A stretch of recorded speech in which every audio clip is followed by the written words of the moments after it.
All right, so get ready, because today we are diving into one of my favorite parts of D&D, random encounters. Always a good time for random encounters. Yeah, spicing things up, and you sent over some really fantastic resources for this. Yeah. We've got D100 random encounter tables for tabletop RPGs by Paul Bello, Nice. and a random encounter table for D&D 5e. Massive collection. And honestly, looking through these, I'm so excited to chat about this today. Yeah, those are both great choices. They're both really excellent resources for dungeon masters that want to kind of up their game in the random encounter area. Okay, so before we get into the how-to, the step-by-step, let's talk about why these are so important in the first place. When I was first starting out, I thought, oh, random encounter. Okay, so we roll some dice and we see if the party gets attacked by some goblins on the road. But looking through these sources, it seems like there's so much more to it.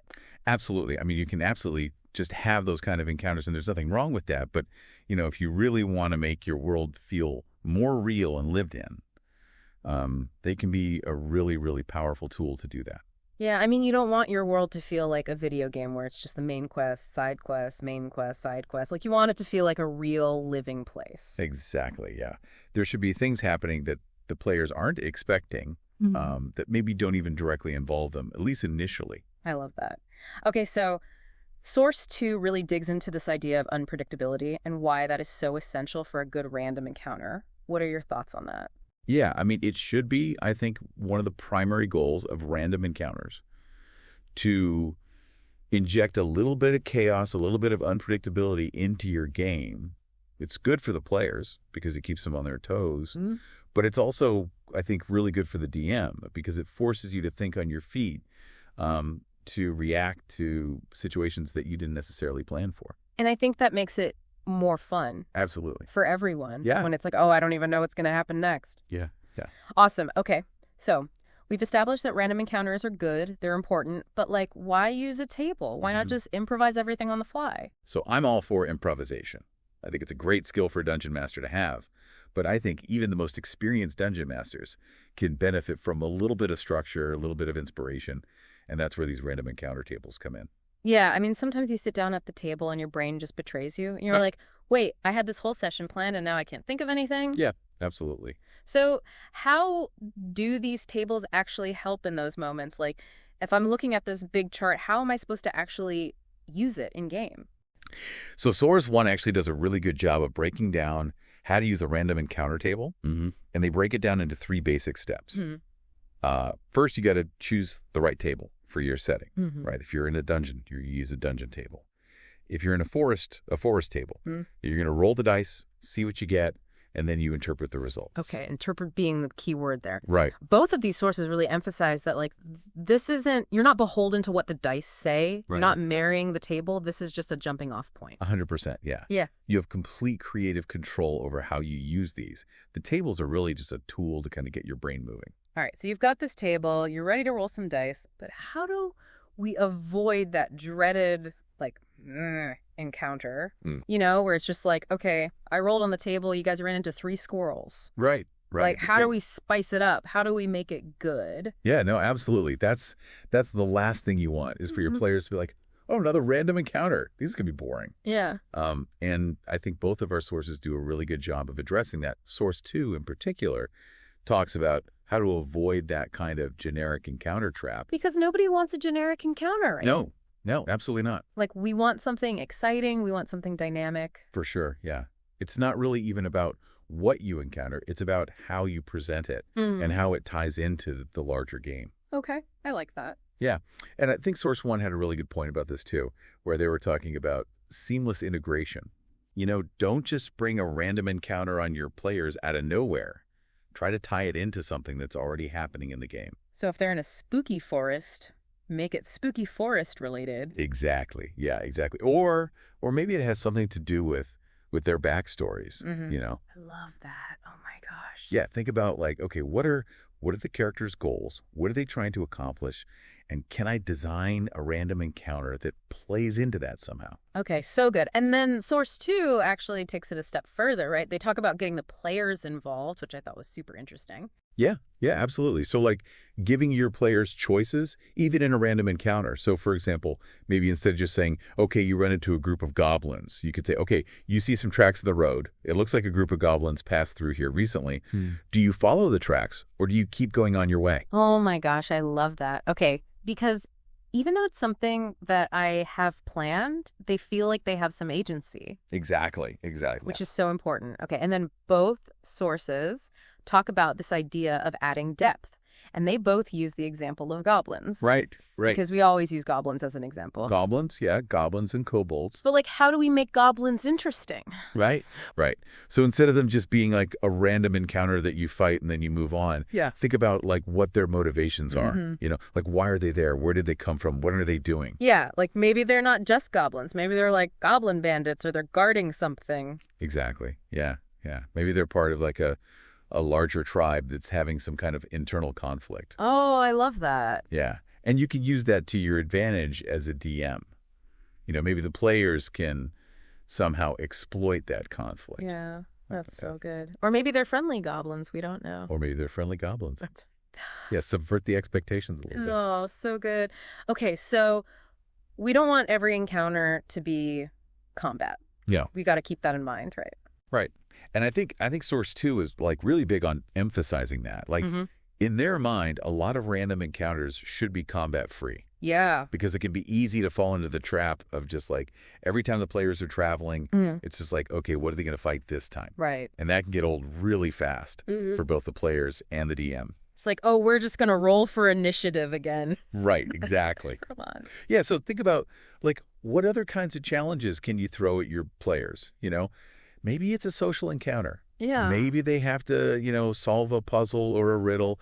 Maybe they come across like a natural obstacle that they have to overcome. Or help somebody or, so many other options. Yeah, exactly. There's so much you can do with random encounters besides just combat. And I think that ties into, you were talking about seamless integration. It's like, what makes sense for the story, not just like, oh, how can I get my players to roll for initiative? Exactly.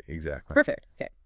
And then last thing from this section, Source 1 brings up this idea of balance, challenge versus reward. Right. And I think that's something that we as DMs have to be very aware of. For sure. And I think that's something that you're going to have to kind of feel out as you play. Like there's no hard and fast rule. Yeah. But generally speaking, you want to make sure that the rewards that the players get for completing an encounter are commensurate with the challenge of the encounter. Right. So if it was just like a simple encounter where they help some villagers, you're not going to give them like a magic sword. Right, exactly. No. Yeah, that would be a little unbalanced. Right, but maybe you give them some information or maybe you give them like a little bit of gold or something like that. Yeah, or maybe just like the good feeling of knowing that they helped somebody. That they made the world a better place. Exactly. Which we all could use a little bit of that. For sure. Yeah.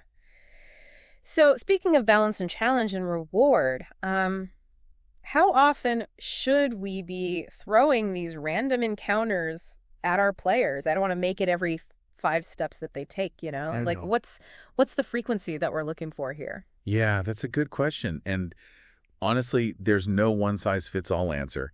It really depends on your play style, your players' preferences, and the type of campaign you're running. But Source 1, I think, offers a couple good suggestions. Some common practices include rolling for encounters like maybe every few hours of in-game travel, or like once per day, or when entering a new area or region. Okay, that makes sense. So like just thinking about like the natural flow of the game. Exactly. Yeah, okay, cool.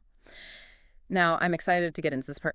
Both sources provide all these awesome example encounters. Yes. And I am here for it. I'm ready to steal all of your ideas. I know, right? It's like they just gave us like a treasure trove of content to use. Okay, so where do you want to start? We've got like swamp encounters. We've got forest encounters. Source 1 is really strong on the swamp encounters. I mean, if you need a good creepy swamp encounter, I think like that's the place to go. Okay. I love a good creepy swamp. What have we got? Let's see. We've got will-o'-the-wisps. Oh, classic. Luring people into the muck and the mire. We have bog mummies, which is always a classic. Oh, we have a crocodile king. Oh, yeah. Okay, I love that because it's like a regular crocodile, but make it a king. Exactly. Yeah, yeah. Oh. It's familiar, but it's got that little twist. I love that. Okay, what about forests? Because I feel like forests can go, like, super classic fantasy. Absolutely, yeah. And Source One does a really good job of capturing that, that kind of mysterious and enchanting nature of a forest. Okay, so, like, what kind of things are we talking about here? Like, very traditional, like, medieval-esque forest. Yeah, I mean, they've got everything, talking trees, mischievous sprites and pixies. You might run into, like, a hag gathering herbs, or maybe you stumble across, like, a hidden grove, Okay. with, like, some kind of ancient magic emanating from it. Oh, love that. Yeah, yeah. Okay. And then we can't forget, like, urban environments, too. Right, yeah. Source One, again, killing it in the urban encounters. We have everything from, like, a noble's procession, which, like, maybe the players get caught up in that somehow. Oh, yeah? To a black market deal, which is always fun. Well, Sure, if you need to buy something on the down low. Yeah, or maybe your players are disrupting a black market deal. Oh, even better. Yeah, love that. And then, like you said, Source One have a whole section of additional encounters.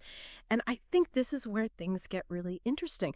We're talking, like, haunted manors, airship pirates, which is awesome, time distortions, planar rifts, dream invasions, cursed artifacts. It's like they threw everything in there. Yeah, they threw everything in the wall and it all stuck, and it's fantastic. I love it. This has been so fun.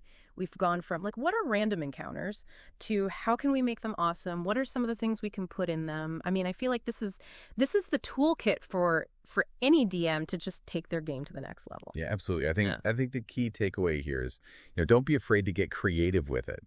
Use these tables as inspiration, but don't be afraid to, like, deviate from them and add your own personal touches. Yeah, make it your own. Exactly. And at the end of the day, the most important thing is to have fun with it.